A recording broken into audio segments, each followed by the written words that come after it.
इमरान खान साहब की मकबूलियत को तोड़ने में मुकम्मल तौर पे नाकाम रही है मौजूदा हुकूमत और उन्हें एक और यौम सियाह का सामना है।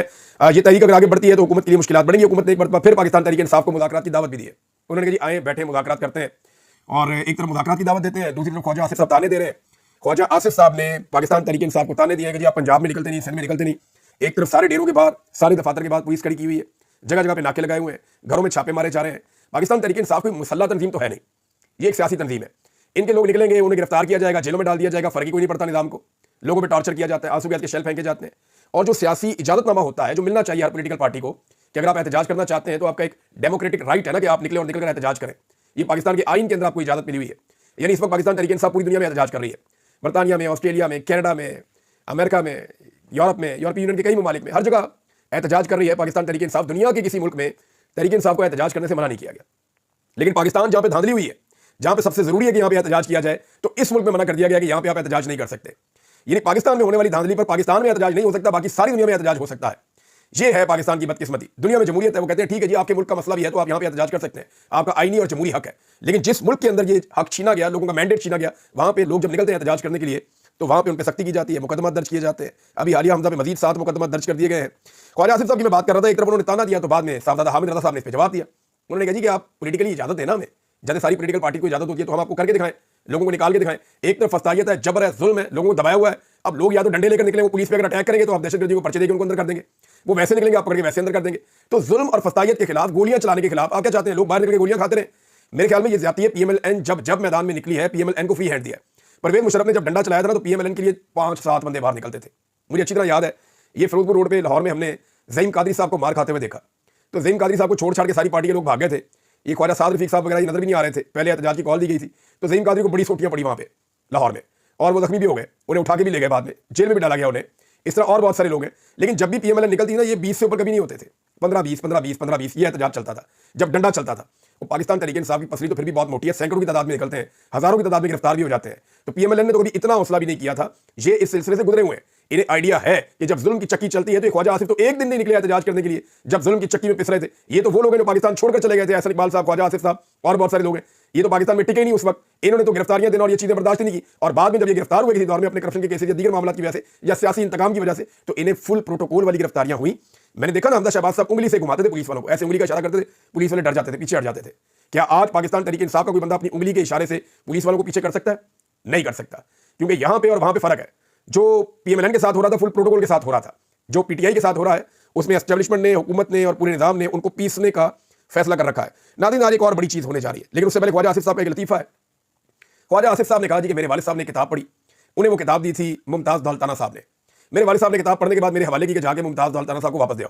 वो कहते जी मैं उनकी किताब वापस करने जा रहा था तो मैंने कुछ किताब के हिस्से पढ़ लिए, तो मुझे वो अच्छी किताब लगी, तो मैंने उन्हें कहा जी मियां साहब ये किताब आप मुझे भी दे दे पढ़ने के लिए।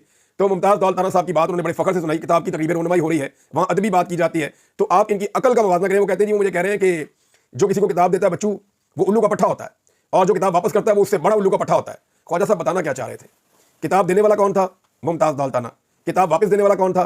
ख्वाजा आसिफ साहब के वालिद। तो ये दोनों को उल्लू का पट्ठा और बड़ा उल्लू का पट्ठा कह रहे हैं। यानी ख्वाजा आसिफ साहब को बात करते हुए भी समझ नहीं आ रही कि वो एक अदबी महफिल के अंदर एक ऐसे मौके के ऊपर किस तरह का लतीफा सुना रहे हैं और किन लोगों की बेइज्जती कर रहे हैं। ये एक्चुअली ज़हनी मरीज बन गए हैं। यानी रिहाना डार ने जब शिकस्त दी ख्वाजा आसिफ साहब को, सोच भी नहीं सकते थे। ये 3 मरतबा लगातार सियालकोट से इलेक्शन हार के और जूते पॉलिश करके वहां पे एमएनए बने।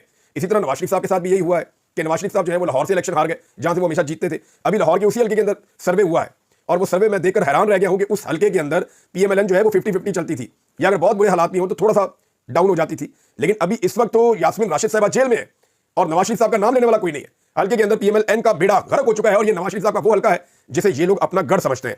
तो इन्हें ज़हनी मरीज बना दिया इमरान खान साहब ने, इनको शिकस्त दे देकर। अभी इमरान खान साहब का एक और डेवलपमेंट है, मैं आपको पहले बता देता हूं जो सामने आने वाला है।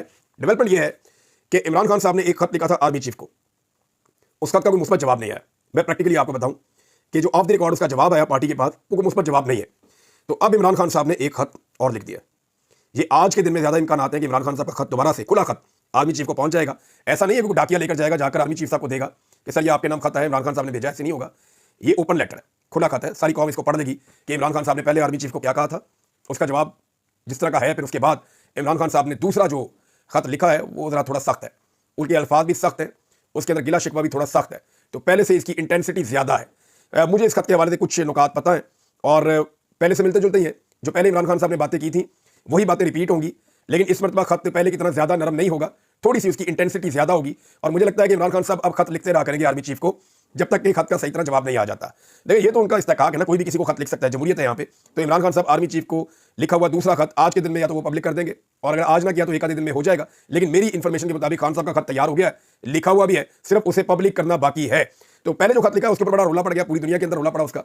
ये एक्चुअली इमरान खान साहब रजिस्टर्ड कर रहे हैं कि मैंने 150 सफ़ात का खत हमारे चीफ जस्टिस को भी लिख दिया, और आईनी बेंच के सरबराह को भी लिख दिया, और मैंने आर्मी चीफ को भी खत लिख दिया, मैं आर्मी इदारों को भी लिख रहा हूं, मैं बैनुल अक़वामी सतह पे भी खुतूत लिख रहा हूं, मैं सबके साथ बात करने के लिए तैयार हूं, मैंने मुज़ाकरात को मौका भी दिया, हमारे 2 बड़े जायज़ मुतालबात थे, वो मुतालबात तस्लीम नहीं किए गए। तो इमरान खान साहब ने पूरी ग्राउंड बना ली है, और एक एक चीज़ इमरान खान साहब ने बता दिया कि जनाब हुज्जत तमाम कर रहा हूं मैं, ये काम किया जाए। अब बज़ाहिर ऐसा लगता है कि आने वाले दिनों में जो फैसला होगा वो सड़कों पर होगा।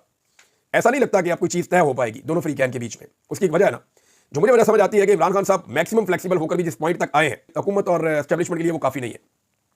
जो हुकूमत और एस्टेब्लिशमेंट मांग रही है इमरान खान साहब उससे बहुत दूर है, वो उन्हें देना नहीं चाहते, बीच का रास्ता निकल नहीं रहा, और डील करने के लिए इमरान खान साहब तैयार नहीं है। हाँ, मामला डील करना चाहते हैं, लेकिन कोई जाती डील वो करना नहीं चाहते। अब इस सूरत हाल के अंदर इमरान खान साहब को अगर नहीं छोड़ा जाता तो फिर उन्हें एक तहरीक चलानी पड़ेगी। ये तहरीक का मोमेंटम आहिस्ता आहिस्ता बन रहा है। आज का दिन बहुत इंपॉर्टेंट है। अगर आज पाकिस्तानी बाहर आते हैं, बड़ी तादाद में बाहर आते हैं, तो पाकिस्तान तहरीक इंसाफ का हौसला बढ़ जाएगा, और तहरीक इंसाफ दोबारा एक तहरीक की तरफ चली जाएगी। और अगर नहीं आते तो फिर पाकिस्तान तहरीक इंसाफ को मजीद मेहनत करनी पड़ेगी अपने कारकुनों को मोटिवेट करने के लिए, उन्हें बाहर निकालने के लिए। नाज़रीन, इमरान खान साहब का खत नहीं है, कुछ और खतूत भी है, जिनमें एक खत सुप्रीम कोर्ट ऑफ पाकिस्तान के 4 जजेस ने चीफ जस्टिस साहब को लिखे। यानी खत लिखा है 4 जजेस ने, इसमें अतमुल्लाह साहब हैं, मंसूर शाह साहब हैं, इसमें जस्टिस मुनीब अख्तर साहब हैं, जस्टिस आयशा मलिक साहब हैं। इन्होंने चीफ जस्टिस ऑफ पाकिस्तान को लिखा और जो प्रॉब्लम्स आ रही हैं इस वक्त जुडिशरी में उनका बताया भी, और उन्होंने कहा जुडिशल कमीशन का इजलास जो बुलाया जा रहा है जजेस की तैनाती के लिए 10 तारीख को, उसे मौखर किया जाए, अभी ना बुलाया जाए, क्योंकि 26वीं आईनी तरमीम के नतीजे में ये इजलास बुलाया जा रहा है। और नए जजेस जब सुप्रीम कोर्ट में आ जाएंगे तो उनका मुस्तकबिल क्या होगा, क्योंकि ये मामला अदालत में लगा हुआ है 26वीं मुतनाज़ आईनी तरमीम का। तो जब तक इस पर फैसला नहीं हो जाता, इसके मुताबिक कोई कार्रवाई ना की जाए।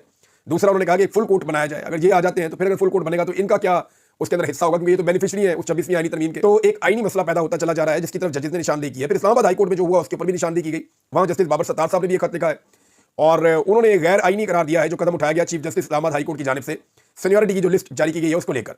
तो जस्टिस बाबर सत्तार साहब ने बड़ा अहम खत लिखा है, उसमें बड़े अहम कानूनी नुक्ते उठाए हैं, और उनका ये कहना है कि बाहर से आने वाले 3 जजेस जो है ये मामला ठीक नहीं हुआ, कानून और आइन के मुताबिक नहीं